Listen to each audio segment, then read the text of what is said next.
Welcome back to more videos on Board Games Daddy. So my previous video was opening the box for the Holy Grail pledge, where I had like 8 boxes. I'm looking here into the side. I have 8 boxes next to me. So I decided to do one video for each of those boxes where you can open slowly, see the contents, explore together. And naturally I want to start with Heroes of Might and Magic 3, the board game, the core box. So this is going to take us a while. From Archon Studios, partnership with Ubisoft for sure, because they now have the license for Heroes of Might and Magic. This is probably the box that I like the most from the full collection, because it has my favorite, for now, favorite faction, which is like the humans, and it has all the core components for the game.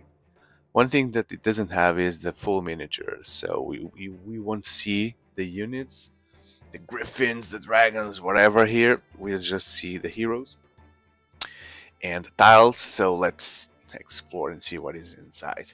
So while I open this, just to remind you that by the time I'm recording this video, we are very close to the 3,000 subscribers, so don't forget to leave your like and subscribe. Hit the subscribe button. It really helps me to continue bringing this content for you and everyone else. Okay, so it's coming out. Surprisingly, this is a 1 to 3 players game, and in fact it's super true, because you cannot play this with more. It's like it takes too much.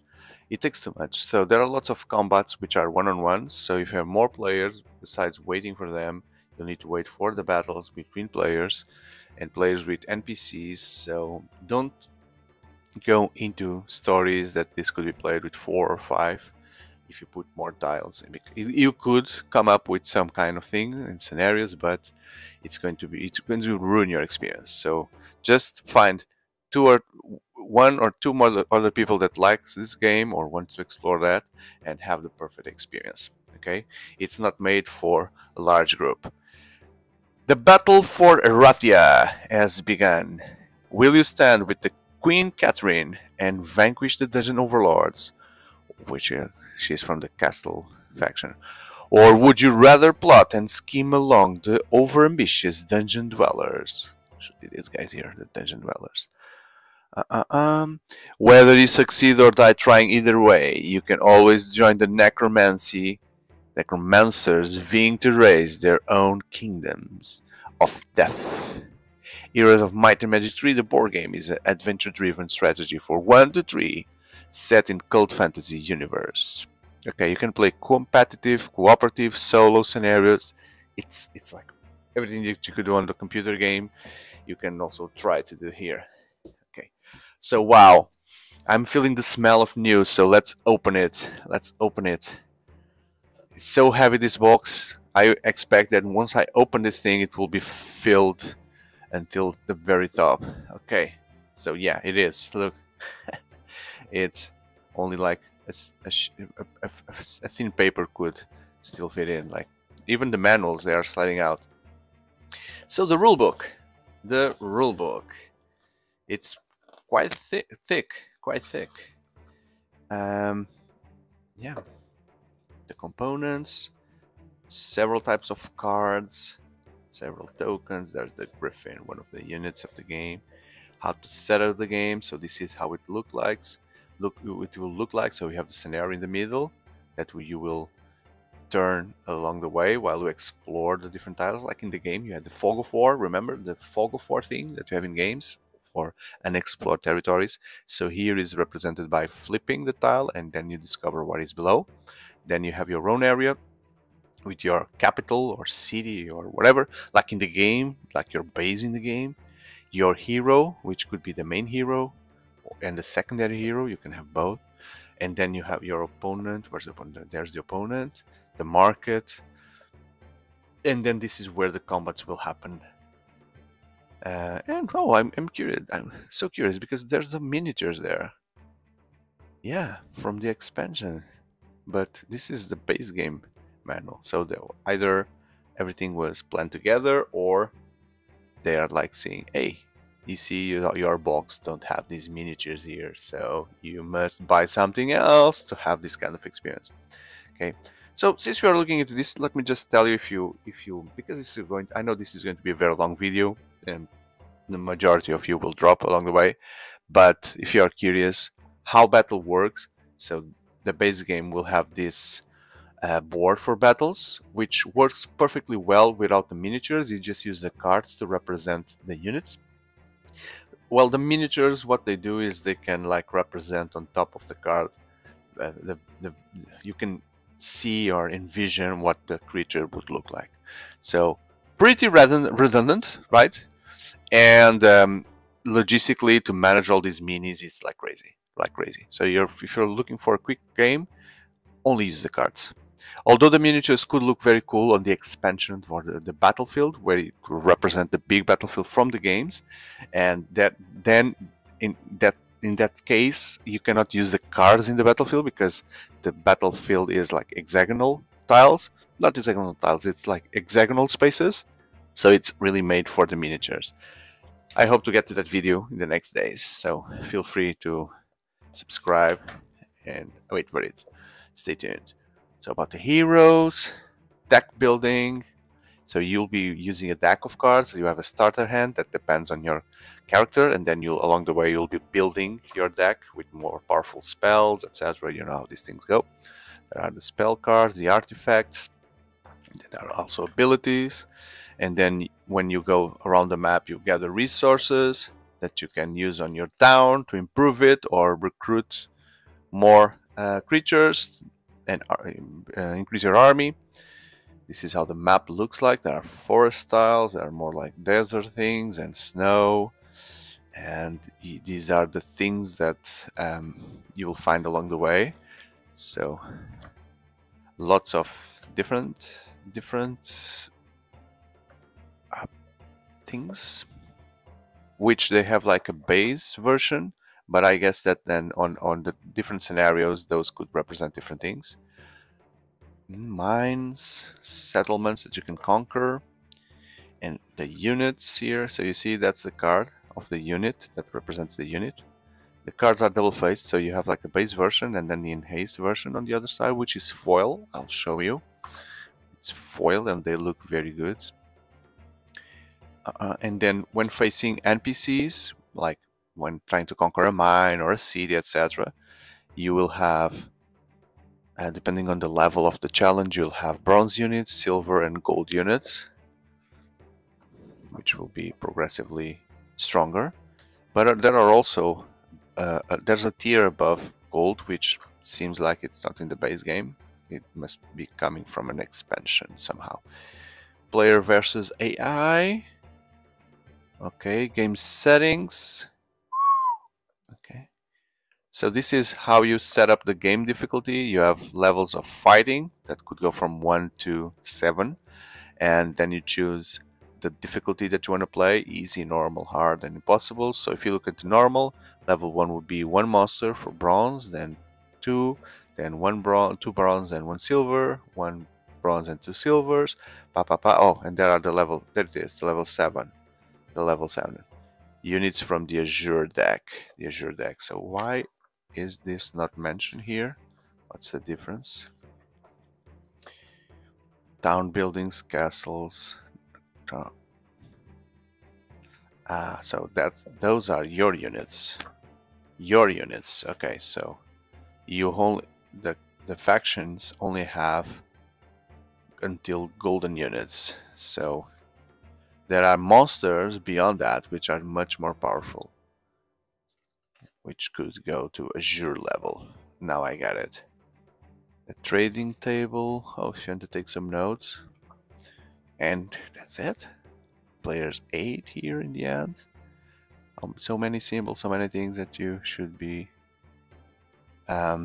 taking into consideration. So what you can do in your turn. Let's see if we can find it.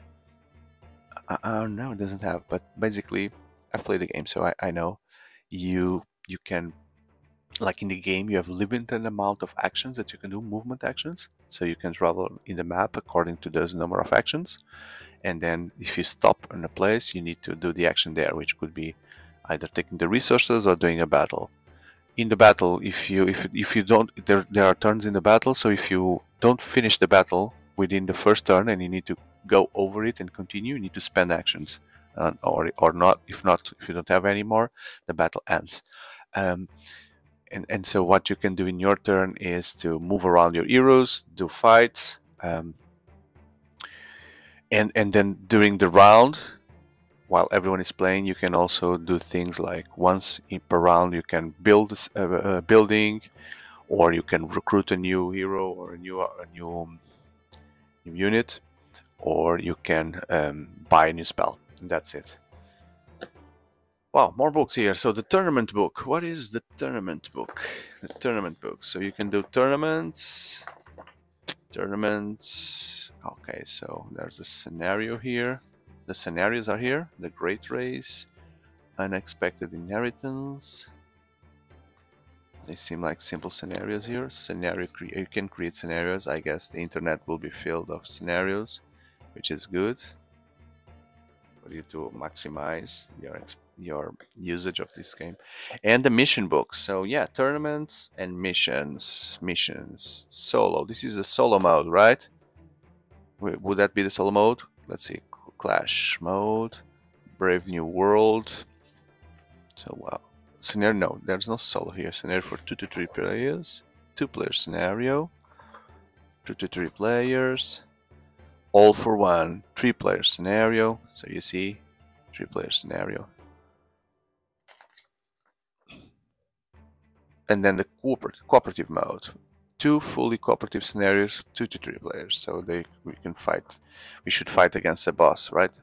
Galleon's champion. Jellious champion.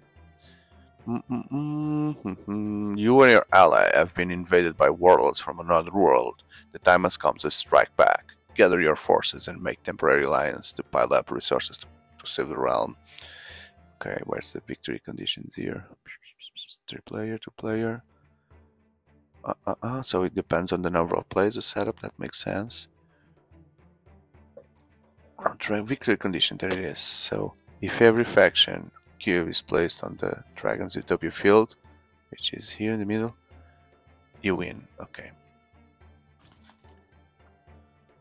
Unholy quest. Deep below the surface lurk monsters, the likes of which no one has ever seen before. Okay, go forth and slay evil armies. So cool, this is so cool. I've played the game like 25 years ago, the computer game, so I don't remember exactly what was the purpose of it or how you would win the game. I just remember that you expanded and reached, but I guess you travel there. Or, I truly don't remember if you're playing alone. But here these scenarios are like closed. It's this, solve the problem, right? And there's a campaign. How you would work on a campaign rule? A series of thematic scenarios designed for solo play against AI. The core box of Hero includes a campaign for the castle faction. Okay, it's only for the castle ones. The first scenario. So there's a story here. There's really a story here. The story. Okay, so I need to figure it out where I could find more content, because this is like the computer game. Exactly. So you pick your faction and you do the story. You progress to the map, etc. So really interesting. Only the castle guys. So I will definitely try to find campaign for the other factions somewhere. Oh, this game has such a promise. Oh, there you go. I was looking for this, the play rate. So the things that you can do. Where was it? I remember. Yeah, you can expand your town during the round once, recruit and purchase spells, and during your turn you can play cards, movement. Yes, movement for anything you could do. Just 3 player rates. Yeah, you see, 3 players, 3 player rates. That's it. And we still haven't passed the top of the box. Yes, this is going to be an hour-long video. No, don't drop. So yeah, the tiles, they have mixed tiles with tokens to make it profitable. The cardboard here. So this is the building. Let me just tell you what is not entirely visible here. The building token, when you decide to build something, you use this. So for that round, you can only build one thing, and you use the token to represent that, because on the other side says you cannot build anymore. And I love the way this looks on the other side. I don't remember the Fog of War being like this Starry Night aspect of it. I remember like being black, but maybe my memory is just failing me here, because this was so long ago. And definitely, to be honest, when I played this game, I enjoyed it for a few days, right? But it was not like, wow, I want to play this my whole life. And I was not, at the time I was playing it, I was not right thinking that this is going to become such a classic that in 25 years there will be a board game about that, etc. So I played that game like as many others that I played. But I still remember the positive experience of navigating the map. So there are profound memories from it, which I still retain. Wow. See, so many places for you to visit. Each place have their own effect. Okay. And then now we have like resource tokens, damage tokens for the battles. Lots of work here for punching out all these things.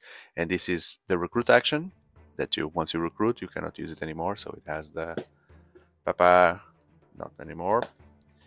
And then we have these are the movement actions, which on the other side they are red to show you that you've moved.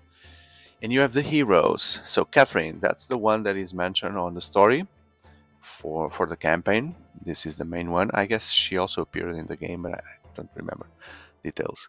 So what are these symbols here? This is the icons that will represent your starting deck. So the number of fighting cards, the number of defense cards, the number of spells. This is more magic type of things. So I only recently I finally understood what it means, heroes of might and magic, because this is the core of this game. Is you're either hero from might, fighting, or magic, sorcery, etc. So these are the might icons, the fighting, attack and defense physically, and the magic, which is power of your magic and the amount of spells you have, or the amount of, this is knowledge, so you can recover your spells, you don't waste them. Like when you use the card, you can get the card back, etc. And so all the heroes, they are different between their stats of might and magic. You see 2 of defense, 2 here. This is very similar to this one. Okay, but it's from another faction. So within each faction, you have a balanced. You have all the configurations for heroes. Yep, and you have then your main skill, your specialty, which is a card that goes to your deck as well. And then you have this like leveling up track with level 1, level 2, level 3, which will impact the number of cards you have in your hand. So 4 cards, 5 cards. The action point, the ability points that you can use throughout the game. Yeah, and that's it. Super simple. The morale tokens, the buying spells, etc. I'm already patching this out. Then you have the battlefield. So I've shown that on, there's nothing on the back. I've shown that on the manual. So one faction is on this side, the other faction on that side, and then you walk through the middle and clash, knowing that there will be ground units, flying units, and ranged units. Okay, so this is like a reminder of the effects in the combat. So ground units move 3 spaces, flying also move 3, but can move, they can fly over other units, and the ranged only move 1, but they attack everything in the map. But if you have someone close to a ranged unit, they are forced to attack that one, and they have a penalty for close combat. And now we finally have a look what is inside the box after 20 minutes. Okay, so I'm going to start digging through. These are the 3 cities. So I'm going to show you a secret: the castle faction, the angels, the archers, the guys that use the crossbows.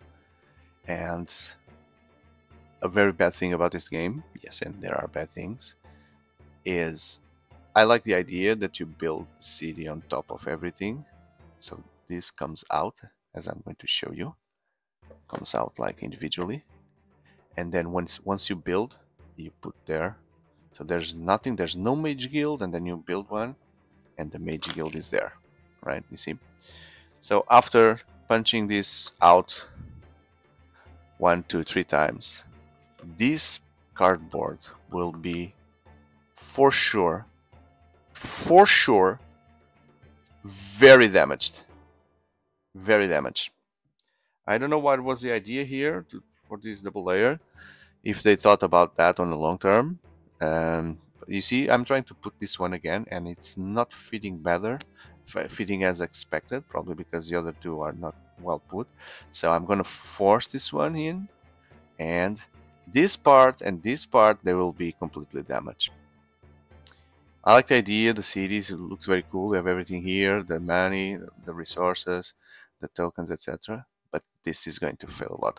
I guess maybe cards would make this bigger, and you could just flip the cards and put the cards on top. But would make everything bigger. Or smaller cards, or cards this size. Why not? Cards this size. You could not sleeve them, but who cares? You won't shuffle this. So cardboard, trying to stack cardboard into cardboard, that's a bad idea. Now we have the necropolis, skeletons, the zombie dragon here, and that city. I guess they use exactly the art of the game, but I don't know. I haven't done that check to compare if everything is looking exactly as in the game.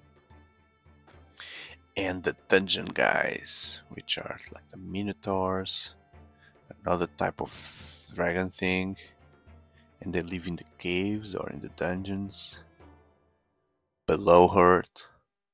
Wow. Some miniatures now. Some, or the only one for the base game. The only ones. So yeah, I guess this is that kind of game that you cannot only have the base game. It's impossible. You won't sleep at night if you only have this box, because these are the only miniatures that you have, and you lose the complete experience. But you have the Necrons, and these are like the leaders, the heroes, and you have two. They are different. They're all different from each other. It's not just the same version in a different color. Okay. So even the castle people, they are like men and women. And then the dungeon guys, you have the Orn figure there. Orn figure. And what is this? The hooded figure, which should represent someone from the cards, in fact, but I'm not going to do that check now. So this is a track that represents the number of rounds that you have. First round, second round, It stops on 16 for some reason. And you notice that this is split into two sections, because you see the crystals there and you see the telescope here. That's because, not sure if this is valid for every scenario, but at least the way this was used is that there will be rounds which are the income rounds, the odd rounds. At the beginning of every odd round, you will generate income according to the income tracks that you have: the money, the crystals, and the stone. And then on this side, the even rounds, you will generate an event, a cosmic event. So there are cards which we'll see, which will say, hey, for this round there's something that's going to affect everything, etc. It's an event kind of thing. Where to start? Let's start with the units. See the foil there? Amazing. Amazing, amazing, the foil there. Okay. So this will be the units for the castle. That's the bronze unit, meaning that it's the lowest tier.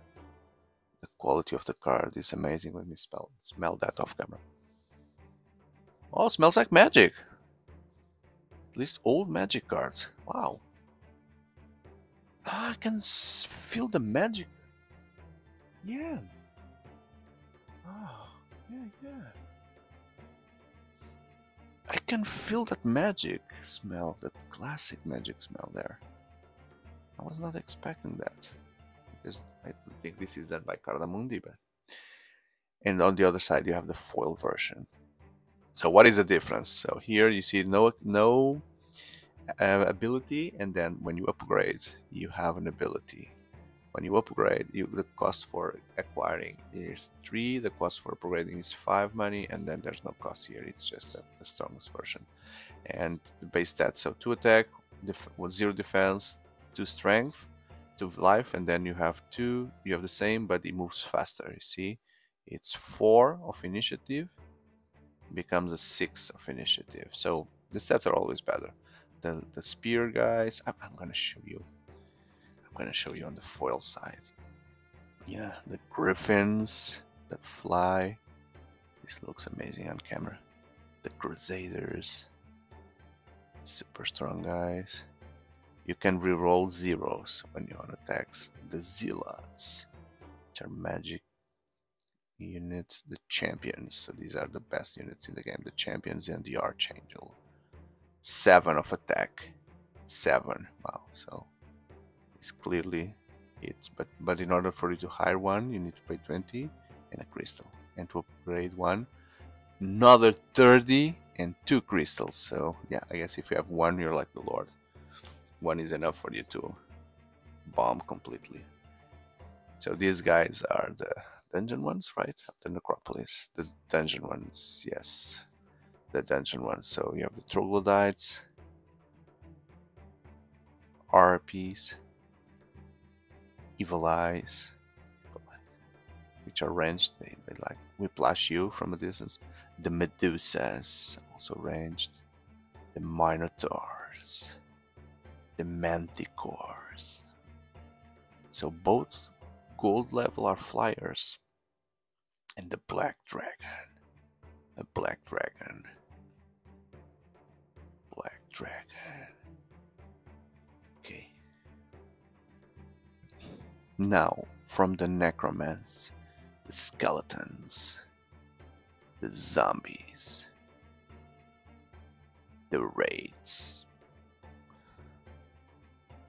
vampires, leeches. Oh, so many here. Leeches.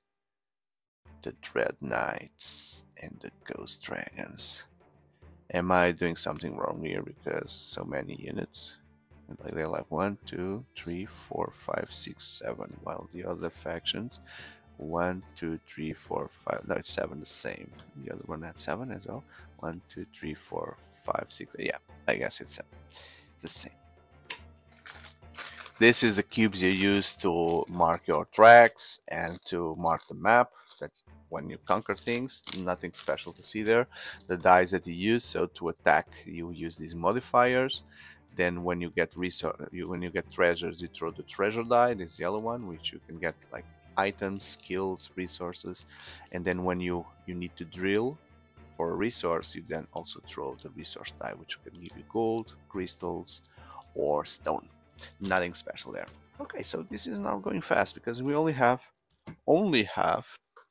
left. We are only left with 2 super big decks of cards. Where to start? Oh, so there's some help here. Core game. So this is the deck from the core game. I guess this will all end up mixed in different decks, but because you want to play with everything. So let's see everything here we have here. I don't think we need to save that because we are not using this as separator. And they all have the same backs. So because they all have the same backs because your hand will be unique. And you can have different kinds of cards here. You can have artifacts, you can have magic, you can have abilities. You have your starting hand, etc. And they are all look the same in your hand. Because ultimately this is a deck builder. So this is an offense card.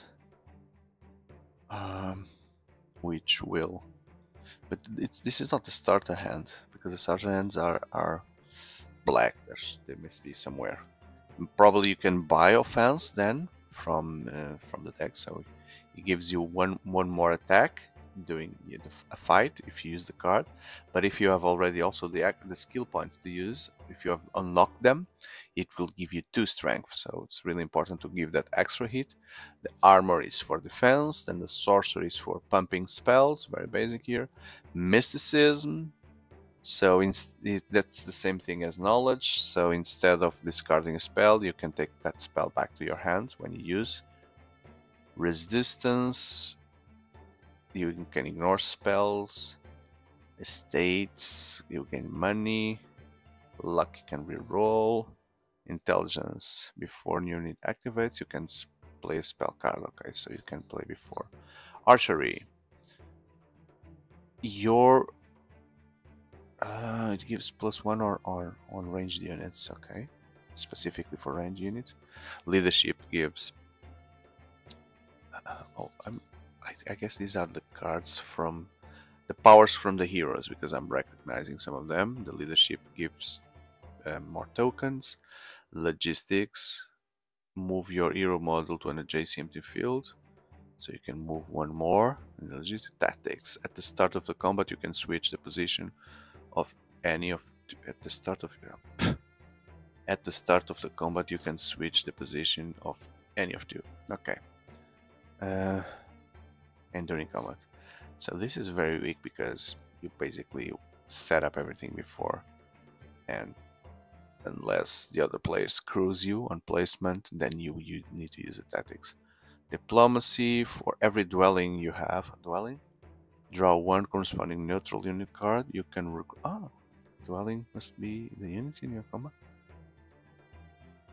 I need to read better because I'm not seeing. And you have 2 because that should be. You should either use 2 in your deck, I don't remember, or there might be 2 heroes that have the same power, so then each of the players will have their corresponding card. Wisdom, necromancy, so you can reinforce easily, half of the cost. Okay, and now it seems like we are getting to the artifacts here. You give +2 and discard 1 card. If the discarded card was a spell, you draw a card. Okay. Or it just gives +1. These are unique, these artifacts. I haven't seen those. Centaur Axe, triple the attack die outcome. Whew. That's good. You get a +1, which could become a +3. Or you could, this is like instant action. I'm not sure about the timings now. If you do that after the roll or before the roll, not sure. I need to study that. Ogre Club of Avok. Discard a card to get +2. So you always have like the normal option, but then you have the special one that you could activate. Red Dragon Flame Tongue. Sword of Judgment. Wow, discard X cards from your hand and get +X on defense and attack. Titan's Gladius. This card to get +3. Dragon Skill Shield. The Sentinel Shield.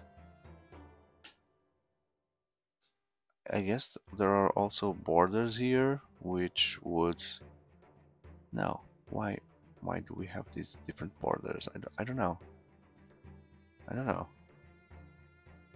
don't know because they don't belong to factions, right? And they are not either. I don't see here mention a faction. I don't see mention like a tier of quality, like silver, bronze, gold. They're all. I don't know. Armor, breastplate of petrified woods. The dragon scale armor. It must be an excitement when you draw one of these things. Like, hey, I got a ribcage. Cool. The Titan's cuirass. Tunic of the Cyclops King. Clearly, some of them are made for magic, others for might. Choose one hero, gets +1 of movement, can move through any field without resolving them, so you don't trigger. That's good. The Dragon Tabard. Oh, so many things. Charm of Mana, gold. Oh, and you get 3, or if you remove the card from the game, you get 6. So you can exile it using proper terms.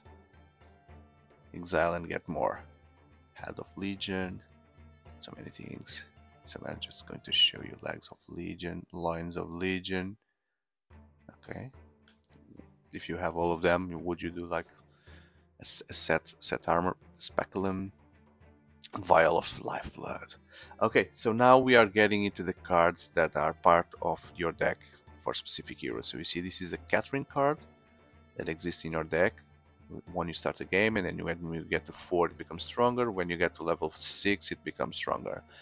Basically gives selected unit +1 or defense, and if it's a crusader, which is this creature, doubles that effect. And then on a second level,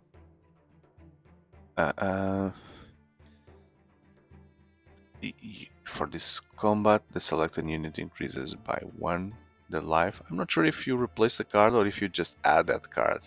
I've never got to that point because the effects are really different. Yes, probably you just add the card to your hand. I'm not sure. I need to never play that. That's the medic. And then the effect is related with the kind of hero that you're using. The Dread Knights and the Cloak of the Undead King. So you have 1, 2. Oh, there are more in the table, yes, so I haven't seen all of them. This one is for the dragons, this lady. The rest, this can resurrect units. So you only have 6 types of cards, because with the base game there are only 2 heroes or characters for each faction, but with the expansion we'll get more. Then we see the magics here. Bloodlust. The way magics work is, so for example, depending on your level of power, you would do like this tier of damage if you don't have, if you have only 1, 2, and then if you're level 2 you do this. Or you can just use this card to pump the spell level of another spell, and the selected ground or flying unit gains +2 on fighting. So this is to pump curse, blind, fireball. The fireball is damage. So here you see it's giving attack power, but this one is inflicting damage. That's a damage icon. There's a fire shield, haste, giving haste, disrupting ray, lightning bolt, and also the spells. Some spells are, much of the spells have like a school.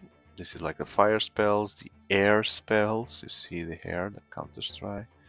Lightning is also air here. And then there are earth spells like the stone skin, resurrection. And this is important because there will be cards that give more power to fire spells. This is what water spells, the blast, the cure, the weakness, teleport. And we get to the next bunch of cards, which will continue exactly where we were on the water spells. Prayer.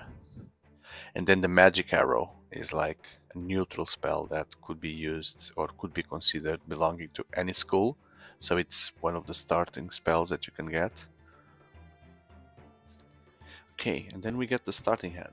So these black backed cards are the starting hand. You have all the attacks here, the defenses, powers, the knowledge, which are like the number of cards you get from each of these is depending on the number of stats you have from your character.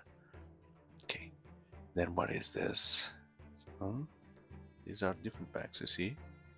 These are cards for your hand, which include the magics, etc. But these are solo cards.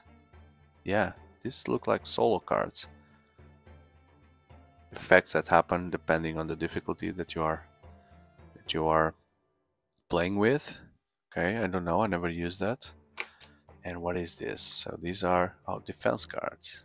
These are cards for your city. If you build like the towers, etc., you have that on your city. And then these are the event clubs. Oh crap. The event cards. there are some some flavor, some backstory here. So, for example, astrologers proclaim week of the battalion stallion. Until the next astrologer's round, each hero gains +1 movement. So this is a good thing that affects everyone. Astrologers proclaim the week of the fluffy rabbit. Immediately rolls 1 treasure. There's some flavor. Yeah, these are all the events that you can have. Event cards. There you go.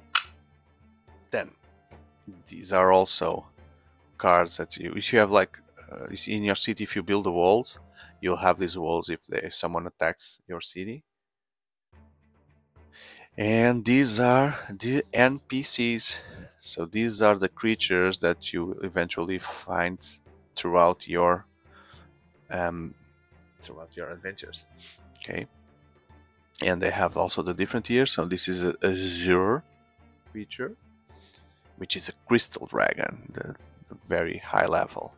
There is some cost here because there must be a way for you to also hire these ones in certain scenarios, so there will be a cost associated. Crystal dragon, 2 crystal dragons, azure dragon, peasants. So this is level 1. Peasant, halflings, rogues, boars, older beers. So if you're recognizing these creatures, that's because these are the creatures from your factions, but now turned into NPCs. Okay, so you will eventually find out throughout the map the creatures that belong to the other factions fighting against you. So one thing I think the game says is that if you're using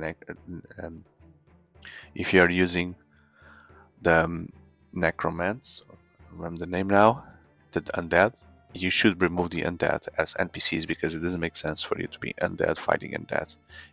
Finding out undeads in the map and fighting them. So you should remove them. You see, we've seen all these guys, the evil eyes, and then what's the difference between them? No, there's no, it's just the same kind of card, I think. Ah, gold golem. Okay, and one of the boxes will be the figure, the miniatures for these guys here. So we could see the ones that are not part of the normal factions miniatures, they will have a dedicated box bringing them. Diamond golems, enchanters, the champions. Okay, so now the castles, ghost dragons, manticore, nomads, mummies. Mummies are very, very tough. Sharpshooters, leeches, medusas, and minotaurs. Where's the rest of the deck? This was the rest of the deck, right? The only thing left were the creatures. Yeah, I'm seeing everything around me, and that's it. Oh, that's it. We went through everything on the base game. What a journey! What a journey! Are you still there?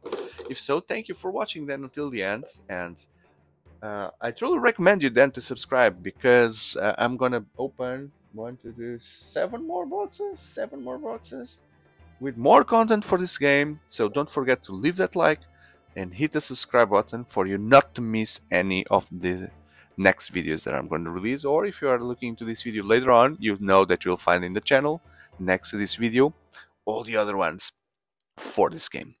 Thank you, and I hope that I can count with you to be part of this community for the next ones. Thank you, goodbye.